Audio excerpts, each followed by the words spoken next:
श्री स्वामी समर्थ. आज गुरुवार आहे आणि आज मार्गशीर्ष पौर्णिमा म्हणजेच दत्त जयंती आहे.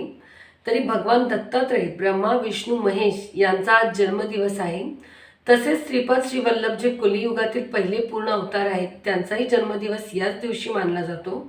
आणि म्हणून आजच्या दिवशी आपण दत्तात्रयांचं दर्शन घेतल्याने आपल्या सर्व मनोकामना पूर्ण होतात. आज पौर्णिमेच्या दिवशी केलेली आध्यात्मिक सेवा तुम्हाला विशेष भरभराटी देते.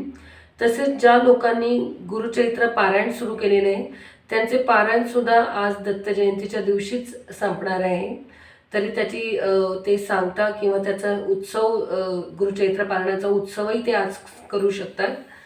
तसेच दत्तात्रय हे ब्रह्मा विष्णू महेश यांचे एकत्रित रूप आहे आणि म्हणून त्यांची सेवा तुम्हाला तिन्ही देवतांचे आशीर्वाद देते. आणि म्हणून आजचे दिवस जी दत्तात्रयांची सेवा आहे ती ज्ञान गुरुतत्व आणि त्रिमूर्तींचं एकत्रित रूप पाहिलं जातं की ज्याच्यामुळे आपल्याला गुरूंची कृपा प्राप्त होते. म्हणून ह्या दिवशी एक विशेष गुरुतत्व जागृत असतं. आणि आज दत्तात्रयांचा दत्तात्रेय नमः जेवढा तुम्ही त्रिमूर्ती दत्ताचा जप कराल तेवढा त्या जपाची तुम्हाला जास्त फळं मिळतील.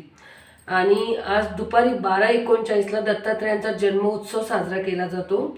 ज्या ठिकाणी दत्त मंदिर असेल अशा ठिकाणी तुम्ही जाऊन दत्त जयंती किंवा दत्त जन्माचा सोहळा नक्की साजरा करू शकता.